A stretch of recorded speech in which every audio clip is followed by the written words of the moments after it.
High, আমি অরিন্দম ব্যানার্জি। আপনারা দেখছেন আমার YouTube channel Arindam Banerjee, a common man with different ideas. আজ আমি আবার একটা ভিডিও নিয়ে এসেছি। কিছু প্রশ্নের উত্তর থাকবে, কিছু আপডেট থাকবে, একটু ইনভেস্টমেন্ট লজিক থাকবে, কী করে আমরা ইনভেস্ট করব। আর আজ একটা ট্রেডিং প্রসেস নিয়ে আমরা আলোচনা করব। স্ট্যান্ডার্ড ডিসক্লেমার, ট্রেডিংয়ের প্রসেস শিখে সঙ্গে সঙ্গে কাজ করতে শুরু করবেন না। ইনভেস্টমেন্ট আর ট্রেডিং যাই হোক, রিস্ক আপনার। তবে এটা খুব প্রচলিত পদ্ধতি। এই পদ্ধতিতে অনেকেই কাজ করেন। যখন বোর্ড ওয়ার্ক করব তখন ওটা দেখাবো। তারপরে আমার ছাত্রছাত্রীরা একটা ট্রিক্সে কাজ করে, সেটাও বলবো।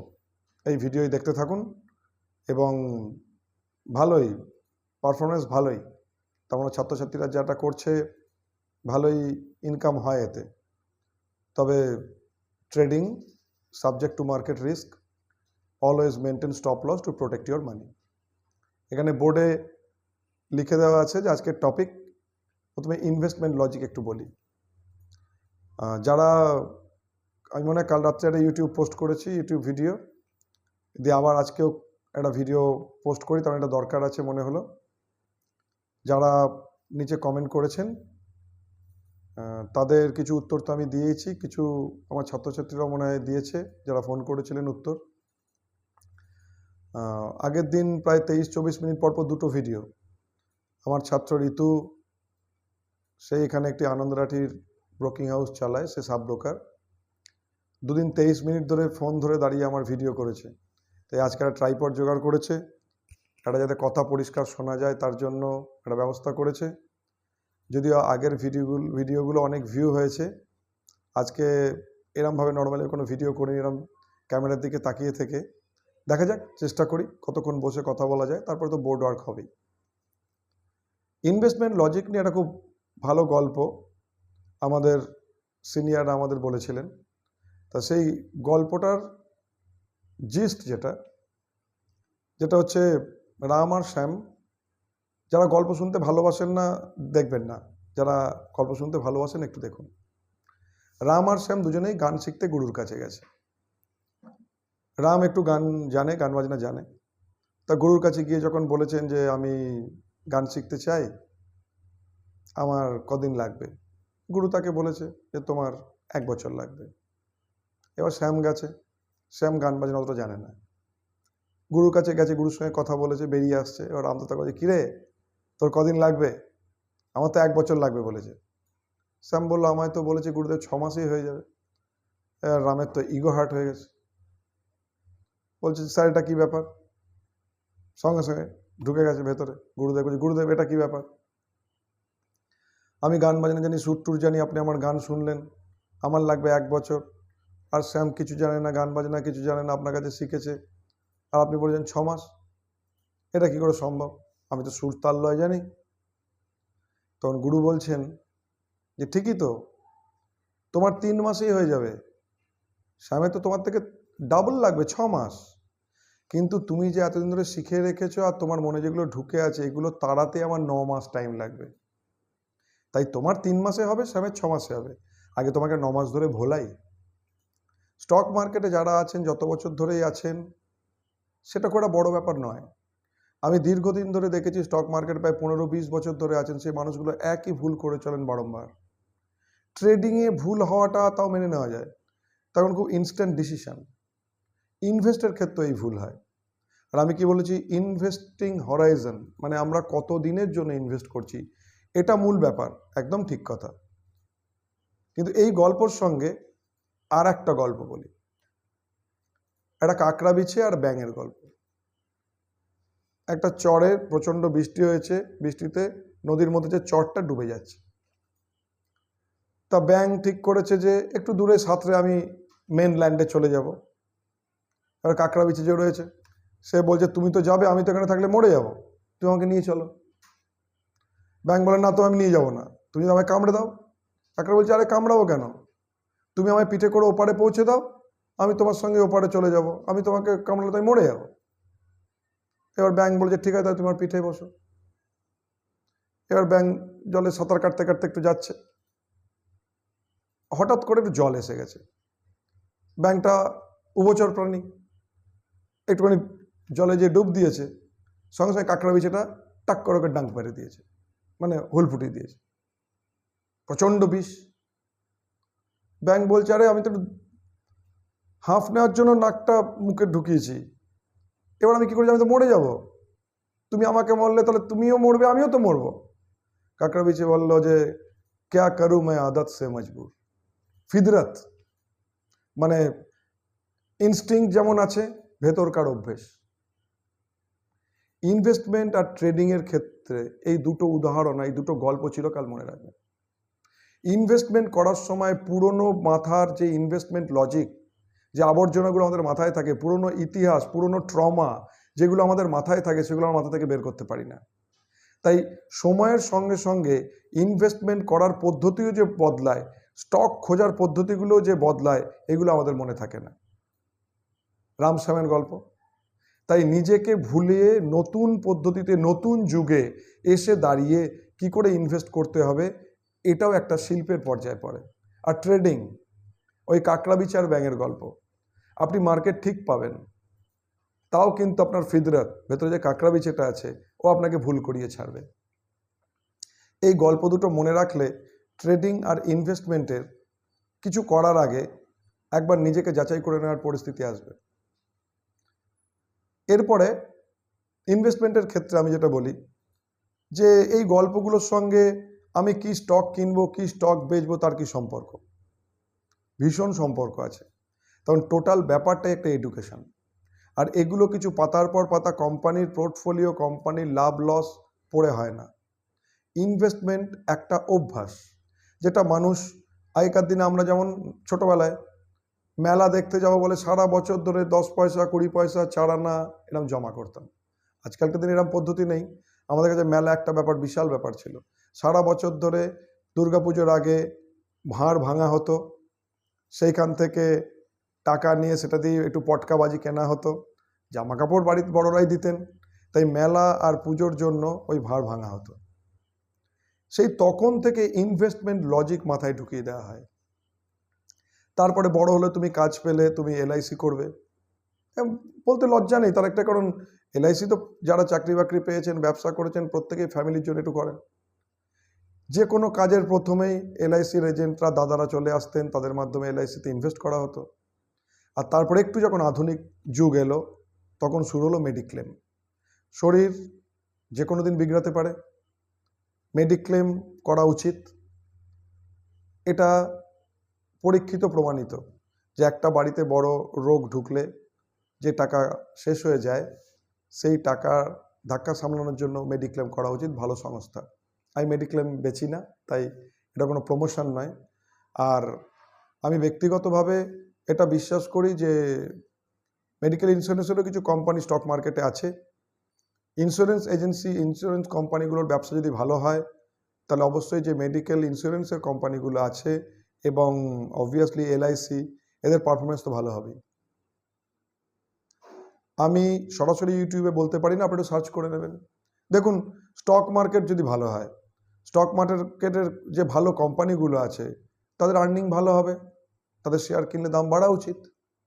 ঠিক একইভাবে এএমসি যারা মিউচুয়াল ফান্ড করছে, এই এএমসি কোম্পানির কিছু তো ইনভেস্ট করা যেতেই পারে। মডার্ন ডেজ, এই জায়গায় দাঁড়িয়ে একটা কথা চিরকাল মনে রাখবেন। ইনভেস্টমেন্টের ক্ষেত্রে দারুণ লাগে, এখানে লেখা আছে ইনভেস্টমেন্ট লজিক। কিছু নয়, সিম্পল। কেন? আপনার যখন এক্সট্রা বাফার মানি নিয়ে আপনি ইনভেস্ট করবেন, সেই ইনভেস্ট করার সময় আপনার মুড অন্যরকম থাকবে। আপনার জীবনে আরও অনেক কিছু আছে, তো তার থেকে কিছু টাকা, সোনা কেনার মতো, ফ্ল্যাট কেনার মতো, জমি কেনার মতো, এগুলো ইনভেস্টমেন্ট। কেউ কোম্পানি বন্ড কেনেছে, অনেক বড় ব্যাপার আমি ধরে নিলাম। মধ্যবিত্ত, নিম্ন মধ্যবিত্ত পরিবারের মানুষদের হয়তো ওই ধরনের সুযোগ খুব একটা নেই।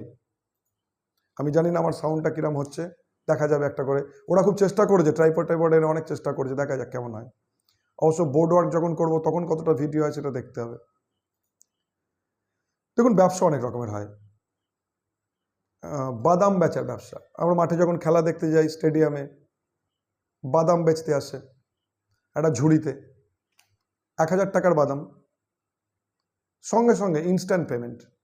কেউ বাদাম খাচ্ছে 100 200, 16 টাকা 100, 20 টাকা 100, 22 টাকা 100।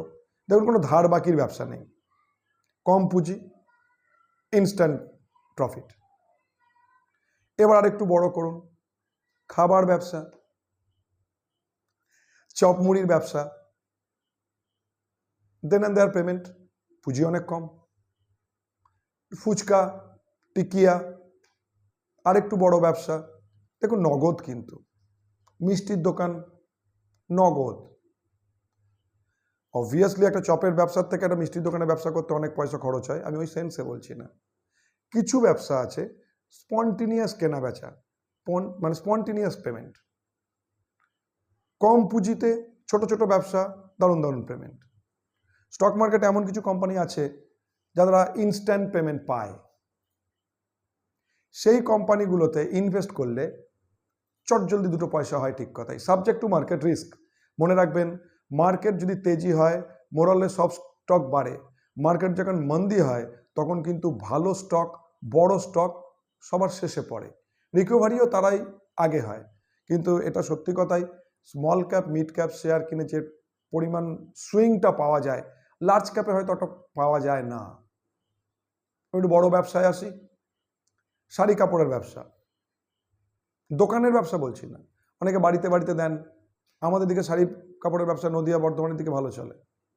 1 বছর ধরে তারা শাড়ি কাপড় বিভিন্ন বাড়িতে দেয়, পুজোর সময় বা চৈত্র মাসে পেমেন্ট হয়, একটু বড় অ্যামাউন্ট। 1 বছর টাকাটা আটকে থাকে, রোটেশন হয়, দ্যাট আর্নিং আসে। আর একটু বড়, জমি জায়গা ডেভেলপমেন্ট করার ব্যবসা, নিচু জমি, একটু জলা জমি, পুকুর বোঝানো বলছি না, জলা জমি মাটি দিয়ে বুঝিয়ে যারা জমির ব্যবসা করেন তারা জমি বেচেন। সেই জমি কেনা থেকে বেচার মধ্যে একটা টাইম পিরিয়ড লাগে, প্রায় 2-3 বছর, প্লাস ল্যান্ডটাকে ডেভেলপ করতে হয়। আরও অনেকটা বড় টাকার ব্যবসা, কিছুদিন টাকাটা আটকে থাকে কিন্তু দারুণ প্রফিট। তারপরে সেই ল্যান্ড কিনে ফ্ল্যাটের বিজনেস, অনেক ফ্ল্যাট উঠলো, প্রায় 5 বছরের প্রজেক্ট, অনেক দিন সময় লাগে, অনেক টাকা লগ্নি, কিন্তু দারুণ প্রফিট। এমন কিছু ইনফ্রাস্ট্রাকচার কোম্পানি আছে, এমন কিছু ফ্ল্যাট তৈরি করার কোম্পানি আছে, এটা কোনো, আমি কোনো স্টকের নাম বলছি না, আমার স্টক এটা কিনবেন না। ডিএলএফ, ওবেরয় রিয়েলিটিজ, এরা খুব ভালো company. Oberoi রিয়েলিটিজ Bombay based company. আমি যেহেতু ইউটিউবে কোনো শেয়ার কেনার কথা বলতে পারি না, আমি বলেছি এরা খুব ভালো পারফরমেন্স করেছে, এটার জন্য জ্ঞানী হওয়ার দরকার নেই, গুগল সার্চ করলে এই কোম্পানিগুলোকে আপনি পেয়ে যাবেন। এইবার আসি বড় বড় রাস্তা, বড় বড় ব্রিজ তৈরি করার কোম্পানি, যাদের টাকা তো রাস্তাতেই পড়ে থাকে বছরের পর বছর, একটা ব্রিজ হতে কদিন সময় লাগে, কিন্তু সেই কোম্পানিগুলোর পেমেন্টটাই দীর্ঘদিন ধরে হয়। যারা বড় বড় আবাসন তৈরি করে তাদের পেমেন্টটাই অনেক দিন ধরে হয়।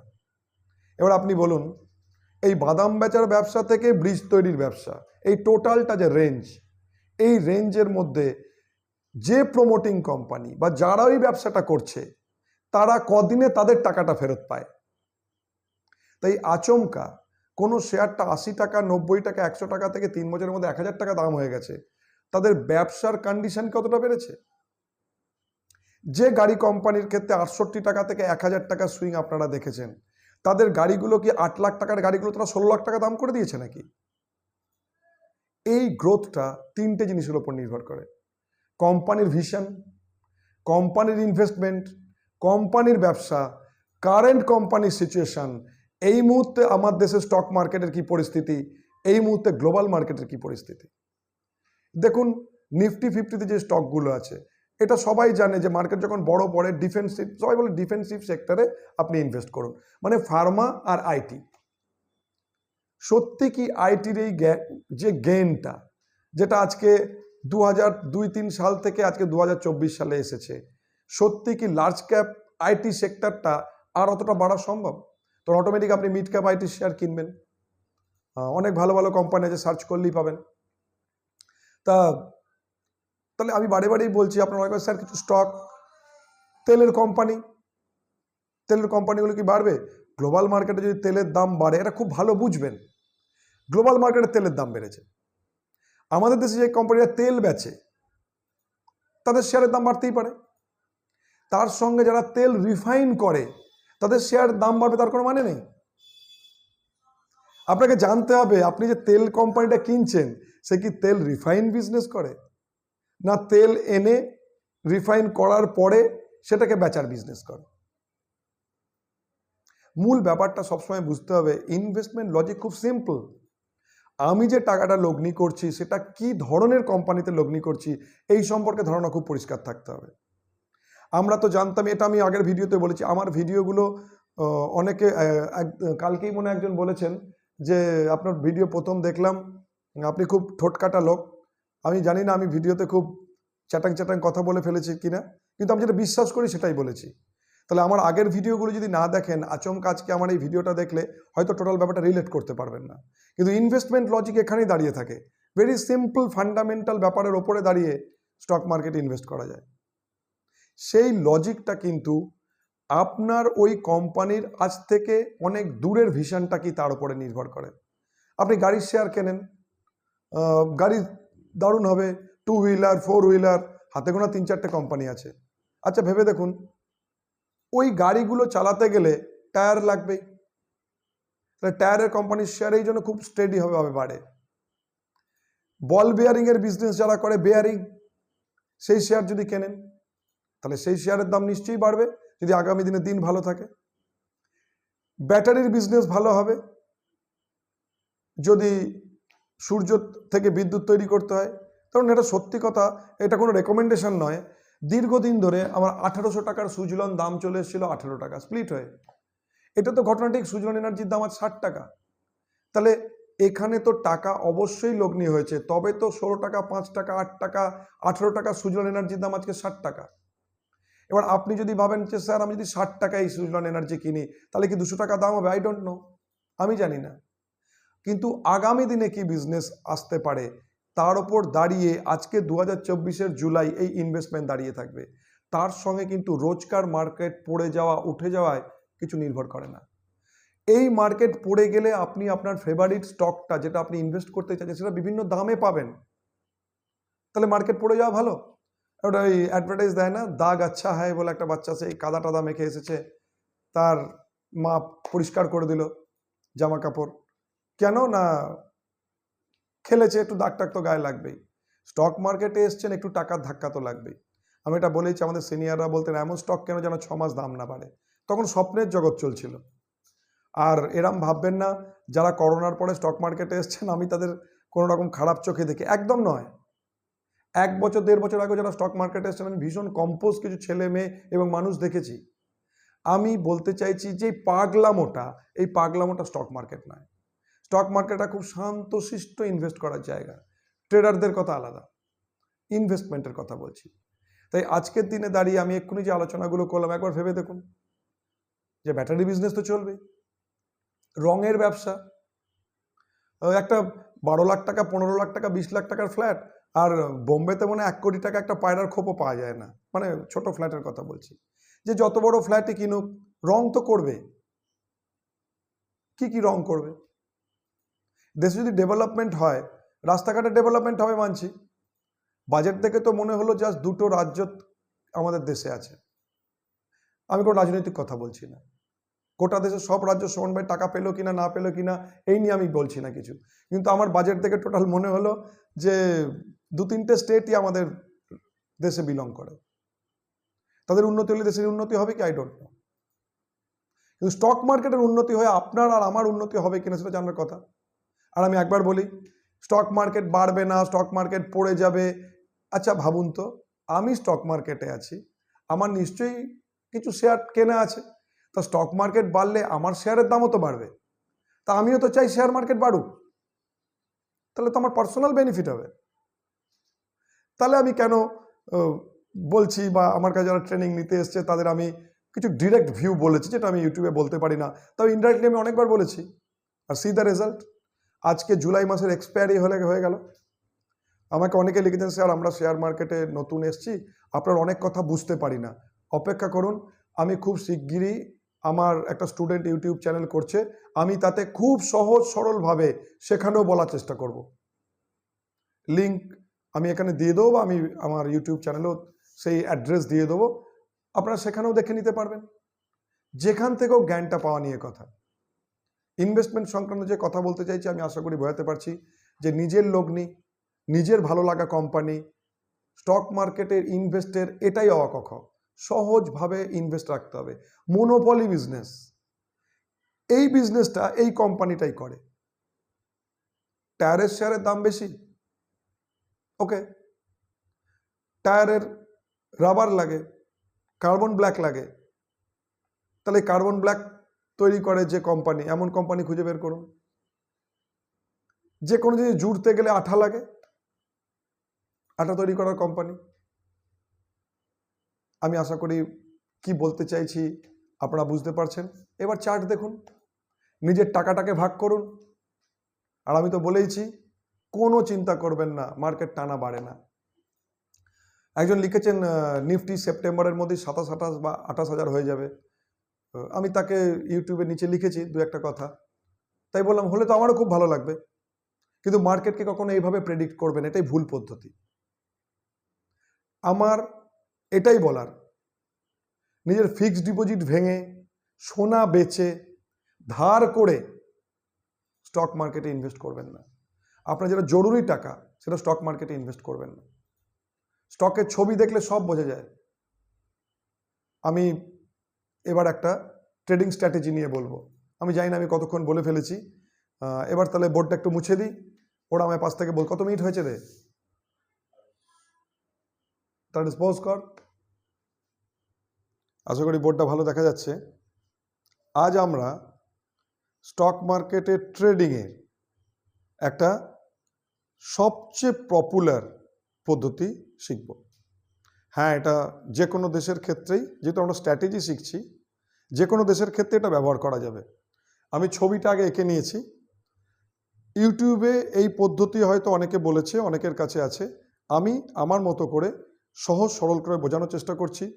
যারা এই 8-9 সপ্তাহ আমার কাছে এসেছো, আমার ইউটিউবের প্রোগ্রাম দেখে আমার কাছে শিখতে, এই ঘরেই আমরা ট্রেনিং দিই, তারা সবাই বুঝতে পারবে, তাদের রিভিশন হয়ে যাবে, এবং এর পারফরমেন্স কি সেটা আমি আজকে পোস্ট করার পরে তোমরা পারলে কেউ লিখো। একটা অসাধারণ সহজ পদ্ধতি, কিন্তু লোকে খুব একটা গুরুত্ব দেয় না। হ্যাঁ, opening range breakout, ORB, opening range breakout. যে কেউ বলবে এটা আমি জানি, প্রফিট করা তো সোজা কথা নয়, সে গল্প পরে আসছি। আর যারা ট্রেডিং শিখতে চাও, তাদের এই প্রথম অন্তত 17-18টা ভিডিও পোস্ট করার পরে আমি একটা জিনিস কিছু শেখাচ্ছি।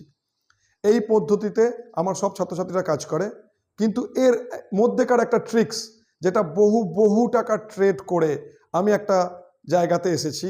দেখো, এটাই হয়তো অনেকে পয়সা দিয়ে বেচে, হতে পারে আমার অনেক পুরনো ছাত্রছাত্রীরা যারা এখন স্টক মার্কেট পড়ায়, তারাও এটা টাকার বিনিময়ে হয়তো অনেককে বেচেছে। কিন্তু এই পদ্ধতিটা আমি যেটা পরে আসছি, বলেছিলাম একটা লিঙ্ক আপ আমি ঠিক দিয়ে দেবো। এটা ইউটিউবে যারা আমার দেখছো, তারাও আমার ছাত্রছাত্রী, বয়স যাই হোক, আমি তাদের এটা দিচ্ছি। আমি বলছি, এটা দিয়ে সারা জীবন প্রচুর টাকা ইনকাম করতে পারবে। এটাকে আরও অনেকটা রিফাইন প্রসেস আছে, সেটা আমি পরে বলবো। দেখি তো এটাই অন্তত হজম হয় কিনা অনেকের, তার কারণ আমাকে তো সবার কথা ভেবেই করতে হচ্ছে। তবে এটুকুনি বলছি, সাবজেক্ট টু মার্কেট রিস্ক। আমি নিজে ট্রেড করি না, আমার ছাত্রছাত্রীরা করে, আমি জানি, কারণ আমি নিজে একসময় এই পদ্ধতিতে অনেক কাজ করেছি, কিন্তু এখন জব প্রোটোকলের কারণে আমি ট্রেডিং করি না, কিন্তু আমার ছাত্রছাত্রীরা করে। এটা পরীক্ষিত প্রমাণিত একটা পদ্ধতি। প্রথমে জেনারেল কথাগুলো বলে নিই। ওপেনিং রেঞ্জ ব্রেকআউট, তাহলে বোঝাই যাচ্ছে যে মার্কেট খোলার পরে একটা রেঞ্জ তৈরি হয়, সেই রেঞ্জ অনুযায়ী এটার কাজ হয়। সবচেয়ে পপুলার যে ওপেনিং রেঞ্জ ব্রেকআউট পদ্ধতি হচ্ছে 15 মিনিটের। তা আমি ধরে নিই, যেহেতু বইগুলোতে লেখা আছে বা দীর্ঘদিন ধরে সবাই ট্রেড করেছে, 15 মিনিট মার্কেট খুললো, 15 মিনিটের রেঞ্জ হবে। 15 মিনিট ধরে মার্কেট ওঠানামা করলো, তার একটা হাই তৈরি হলো, তার একটা লো তৈরি হলো। জেনারেল আইডিয়া হচ্ছে, হাইটা যদি ফাটিয়ে ওপরে চলে যায়, আমরা বাইং পজিশনে যাই। স্টকের ক্ষেত্রে এটা হয়। অবশ্যই স্টপ লসের ব্যাপারটা অনেকটাই আছে। আজকে ভিডিওটা কত বড় হবে আমি জানি না, আজকে স্টপ লসটা আমি ডিটেলস বলতে পারবো কিনা, মানে পরের ভিডিওতে আমি বলবোই। যেমন কালকে বলেছি, একটা বোর্ড ওয়ার্ক আমি কালকে দেখাবো, দেখি চেষ্টা করে। এইবার এই 15 মিনিটটা যদি আধ ঘন্টা করি, যে প্রথম 30 মিনিটসের হাই আর লো দেখবো, হাই ফাটালে কিনবো, লো ফাটালে বেচবো। এটা 1 ঘন্টার করতে পারি। সবসময় মনে রাখতে হবে টাইম ফ্রেম যত বড় করব আমাদের স্টপ লস কিন্তু তত বড় হয়ে যাবে। তা অবভিয়াসলি ওপেনিং রেঞ্জ ব্রেকআউটের প্রথম 15 মিনিটের হাই আর লো এর মধ্যে ডিফারেন্স যদি 100 থাকে, আধ ঘন্টায় সেটা 400 হয়ে যেতে পারে, 1 ঘন্টায় সেটা 600 পয়েন্ট হতে পারে, হাই অ্যান্ড লো বলছি ব্যাংক নিফটির ক্ষেত্রে। ঠিক একইভাবে একটা স্টকের ক্ষেত্রে প্রথম 15 মিনিটের মুভমেন্ট যদি 1% হয়, পরবর্তী আধ ঘন্টা বা 1 ঘন্টায় মুভমেন্ট 3 বা 4% হয়ে যেতে পারে। হাই আর লো ক্লোজিং থেকে বলছি না, জেনারেল যেটা আইডিয়া। তাই আমরা যত টাইম ফ্রেম বড় করব, হতে পারে যে মার্কেটের মুভমেন্টটা আমাদের অনেকটা দেখা হয়ে যাবে, কিন্তু রিস্ক তখন কিন্তু স্টপ লসের ক্ষেত্রে অনেক বেড়ে যাবে। তাহলে ওপেনিং রেঞ্জ ব্রেকআউট আমি ধরছি একটা ব্যাংক নিফটির ছবি। তার একটাই কারণ, দেখো কোনো রকম ঢং করার কোনো মানে হয় না, বেশি মডেস্টি দেখিয়ে লাভ নেই। লোকে ট্রেড করবেই, ট্রেডাররা ট্রেড করবেই। ব্যাংক নিফটি ইনস্ট্রুমেন্ট সবচেয়ে পপুলার। সেই ব্যাংক নিফটির কল এবং পুট, মানে তেজি হলে কল কিনতে হয়, মন্দি হলে পুট কিনতে হয়, এই ব্যাপারটাই বিখ্যাত। এর জন্যই সেবি এনএসসির এত দুশ্চিন্তা, হিরোইয়া জিরো করে প্রচুর লোক মরে যাচ্ছে। এই নিয়ে আমি একটা সেপারেট একটা আলাদা ভিডিও করব, তখন বাজেট হয়ে গেছে, এটা নিয়ে একটা ভিডিও খুব শীঘ্রই আনবো। তা এটা দেখতে পারি যে আমি ব্যাংক নিফটি নিয়ে বলি। কেন ব্যাংক নিফটি নিয়ে আমি কথা বলি? স্টুডেন্টরাও বলে যে ইন্ডিয়ান স্টক মার্কেট ওয়ার্ল্ডের সবচেয়ে সেরা ফিউচার অ্যান্ড অপশন মার্কেট, আর আমাদের ফিউচার অ্যান্ড অপশন মার্কেটের মধ্যে সবচেয়ে সেরা যে ইনস্ট্রুমেন্ট সেটা ব্যাংক নিফটি। তা ব্যাংক নিফটি এমন একটা চার্ট, যে চার্টটায় পড়াশোনা সংক্রান্ত যা কিছু সব এখানেই শেখা যায়। প্রত্যেকটা ক্যান্ডেল যে আছে, সেই ক্যান্ডেলগুলোর নানা নাম আছে, নানাভাবে ক্যান্ডেলকে বলা যায়। আমি নিশ্চয়ই সেগুলো বলার চেষ্টা করব, কিন্তু আগের ট্রেডিং যারা শিখছে আমি ধরি তারা এগুলো জানে। তাই আমি এক জাস্ট লাইন চার্ট দিয়ে বুঝিয়েছি। ওপেনিং রেঞ্জ ব্রেকআউট, একটু ছবিটা ব্যাখ্যা করে দিই। এটা 9:15 থেকে 9:30 এই টাইমটা, এটা 9:30 থেকে 9:45, এটা 10টা। এটা একটা ব্যাংক নিফটি। ব্যাংক নিফটি 50,880-তে আজকে ইন্ডেক্স বন্ধ হয়েছে। প্লিজ এইটা দেখে কেউ ট্রেড করতে যাবেন না কাল থেকেই। কালকে ফ্রাইডে আছে, দেখলেন এটা শিখিয়েছি। আমার নিচে হয়তো অনেকে লিখবে আমি ব্যাংক নিফটি নিফটি নিয়ে যা বলি দারুণ সব, আমার সব কথা মেলে সে অন্য কারণে মেলে। এইটা শিখেই কালকে কোনো রকম দুর্বুদ্ধি করবেন না। অনেক লেয়ার্স আছে, অনেক ব্যাপার আছে, আমি একটা জেনারেল আইডিয়া দিচ্ছি। তাহলে এটা ধরি ব্যাংক নিফটি 50,880-তে খুলেছে। তা সেখানে কালকে নামলই, নিচেই খুললই 50,330-এ, ডাউনে মাইনাসে খুলেছে। আর এটা ধরি প্লাসে খুলেছে, দুটোই হতে পারে। 50,880-তে খুলেছিল, মার্কেটটা খুললই 51,000-এ বা 51,100। এটা তেজি ফরমেশন, এটা মন্দি ফরমেশন। ব্যাংক নিফটি নিচে খুললো, দিয়ে নানা রকম রিকভারি করেছে, কিন্তু দেখা যাচ্ছে 10টা পর্যন্ত ও সেই মোটামুটি একটা রেঞ্জেই আছে, কোনো রকমে ওপরটাকে ও নিয়ে গেছে। তাহলে একটা সবুজ দিয়ে আমি ওপরে রেজিস্ট্যান্সের একটা দাগ কেটে দিই, যে এইটা একটা রেজিস্ট্যান্স দেখা যাচ্ছে নিশ্চয়ই। আর ঠিক একইভাবে আমি এখানে লাল দিয়ে যেহেতু বুঝিয়েছি, এখানটাতে একটা রেজিস্ট্যান্স করি, যে আমরা দেখতে পাচ্ছি এরম জায়গায় একটা রেজিস্ট্যান্স হয়েছে। রেজিস্ট্যান্স কি আমরা বলেছি, এখানে R1, যেখান থেকে এটা বাড়ির ঘরের ছাদের মতো, ছাদের ঠোকা খেলে গুঁতো খেয়ে নিচে আসতে, ওটা রেজিস্ট্যান্স। আর মেঝেটা আমাদের সাপোর্ট, এক কথায় বারে বারে বলতেই হবে। তা ধরি এরম রেজিস্ট্যান্স, আমি ধরি এটা প্রথম 45 মিনিটের চার্ট, এটাও প্রথম 45 মিনিটের চার্ট। তাহলে এবার একটা সাপোর্ট আঁকতে হবে। তাহলে মোটামুটি এই রেঞ্জটা একটা সাপোর্ট S1। তাহলে আমি এখানেও একটু দিয়ে দিই, এটা একটা সাপোর্ট। আমি ধরে নিচ্ছি যে মার্কেটটা মন্দি হলে এরম গেছে, তেজি হলে এরকম গেছে। অবশ্যই মার্কেটটা তেজি থেকে তেজিতে গেছে, মধ্যে কিছু কারেকশন হয়েছে। আমাদের কাজ হচ্ছে প্রথম 15 মিনিটের হাই আর লো চার্টে ঠিক করে নেওয়া। তাহলে এটা প্রথম 15 মিনিট, প্রথম 15 মিনিটের হাই দেখো এইটুকুনি, আর লো এটা। এইবার ছবির ওপরে ছবি আঁকছি। যদি এটা হয় প্রথম 15 মিনিট এইটুকুনি, তাহলে প্রথম 15 মিনিটের হাই এটা, লো এটা। জেনারেল থিওরি হচ্ছে এখানে যদি একটা বক্স টেনি, এটা হচ্ছে প্রথম 15 মিনিটের হাই, এটা লো। ভলিউম তো সাপোর্ট করবে, তখন প্রথম 15 মিনিট আধ ঘন্টায় ভলিউমের কোনো অভাব হয় না, দারুণ ভলিউম হয়। ভালো স্টকে ব্যাংক নিফটিতে হয়। আমি একটা জেনারেল আইডিয়া বলছি, ব্যাংক নিফটি দিয়ে বোঝাচ্ছি। যদি 15 মিনিটের হাইটাকে ফাটায় ওপরে যায়, আমরা বাই করব। যদি 15 মিনিটের লো ভাঙে, আমরা সেল করব। আমরা জানি স্টপ লস, একটু তাড়াতাড়ি বলছি, স্টপ লস দু রকমের হয়। একটা আমার ক্যাপিটালের 1% পার ট্রেড, বা ওই ট্রেডটার রিস্ক প্রফিট রেশিও কতটা তার উপরে, আর নইলে সিম্পল ছবি দেখে।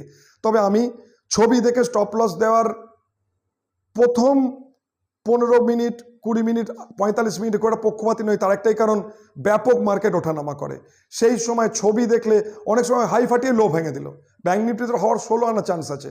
তাই আমি সবসময় বলি যে মাঝামাঝি একটা জায়গাতে যদি আমার এক লট নিয়েই কাজ করার ক্ষমতা থাকে, যদি স্পেসিফিক অল্প কিছু স্টক নিয়ে কাজ করার ক্ষমতা থাকে, রিস্কটা সবসময় ওই স্টককে কোয়ান্টিটি দিয়ে গুণ, মানে 500 টাকা লস করার ক্ষমতা, তাহলে আমি 50টা যদি আমি কিনি, 10 টাকা পড়ে গেলেই 500 টাকা লস হয়ে যাচ্ছে। আমি বলবো টাকার ওপরে স্টপ লস দিন। আমি এটা নিয়ে সেপারেট একটা ভিডিও করব, আজ আমি এই স্ট্র্যাটেজিটা বোঝাচ্ছি। তাহলে আমি ধরে নিই যদি এটা 50,850 হয় আর এটা 51,000 হয়, আমি ধরে নিচ্ছি, তাহলে 51,000-এর ওপরে 10-15 মিনিট ব্যাংক 10-15 পয়েন্টের ব্যাংক নিফটিতে বাফার থাকে, মানে অন্তত হাই ফাটালো তার 10-15 পয়েন্ট বাড়লো, দিয়ে আমি বাইংয়ে গেলাম, লো ভাঙলো 10-15 পয়েন্ট নিচে আমি সেলিংয়ে গেলাম। এটা যদি স্টক হয় 100 টাকার ক্ষেত্রে 20 পয়সা ধরবেন, 200 টাকার ক্ষেত্রে 50 পয়সা ধরবেন, লিখে নেবেন, কিন্তু এটা আমি মন গড়া কোনো কথা বলছি না। 300 টাকা হলে অন্তত 70 পয়সা ধরবেন বাফারটা, এরমভাবে হিসেব করতে হবে। তাহলে যদি তেজি হয় আমি কিনলাম, আমি ধরে নিই এই 850 থেকে 100, তার মানে এটা কত পয়েন্ট, 850 থেকে 150 মানে অন্তত 250 পয়েন্ট, তাহলে মোটামুটি 125 পয়েন্ট। ওই সেই শিখিয়েছিলাম প্রিভিয়াস সুইংয়ের হাই, একটা swing high swing low pivot পয়েন্টের দিন যেটা বুঝিয়েছিলাম, বলেছিলাম আমার প্রত্যেকটা ভিডিও দেখতে হবে। এটাকে আমরা 2 দিয়ে ভাগ করে 125 পয়েন্ট করেছি। তাহলে মোটামুটি মাঝামাঝি জায়গায় দেখুন, চার্ট দেখেও স্টপ লস অনেকে দেয়, স্টুডেন্টরাও দেয় আমার, আমি নিজেও চার্ট দেখে স্টপ লস দেয় বিশ্বাসী, কিন্তু অনেক সময় চার্ট অনেক বড় লস দাঁড় করিয়ে দিতে পারে। তাই আমি কিন্তু ওপেনিং রেঞ্জ ব্রেকআউট 15 মিনিটস আগে ট্র্যাডিশনাল পদ্ধতি বলছি। তাহলে এই ওপেনিং রেঞ্জ ব্রেকআউট যদি ভাঙে ওপরে, তাহলে দেখা যাচ্ছে এইখানটাতে প্রথম 15 মিনিটে 50,880, এইখানটায় দেখা গেল 50,750, আর এটা 330 ভাঙলে বেচবো, 750-এর ওপরে গেলে কিনবো। ঠিক একইভাবে এই মার্কেটে ধরি 800, এখানে 5100 হাই করেছে, আর এই লোটা হচ্ছে 50,950, তাহলে 50,950 ব্রেক করলে আমি ব্যাংক নিফটি সেল করব বা পুট কিনবো। রানিং কল পুটে কাজ করবেন প্রথম 15 মিনিট, রানিং কল পুট, এটা কি পরে বোঝানো যাবে। আপনি স্টক, যে স্টকটা আপনি টার্গেট করতে চাইছেন, যদিও আমি বলছি ইকুইটি মার্কেটে ট্রেড করা ভীষণ কঠিন কাজ, আমি এই স্ট্র্যাটেজিটা বোঝানোর চেষ্টা করছি। আর 51,000-এর ওপরে গেলে আমি বাই করব। এই 15 মিনিটের হাই আর লো ভেঙে দারুণ সুন্দর ইনকাম করা যায়, দারুণ, এটা সবচেয়ে বিখ্যাত একটা স্ট্র্যাটেজি, বহু লোক এটা ফলো করে। আর ট্রিক্সটা এখানে, বহু লোক যখন ফলো করে, সবাই যদি জানে, তাহলে প্রফিট হবে কি করে। এইখানটাতে আমি খুব দ্রুত একটা তাড়াতাড়ি মুছে দিই।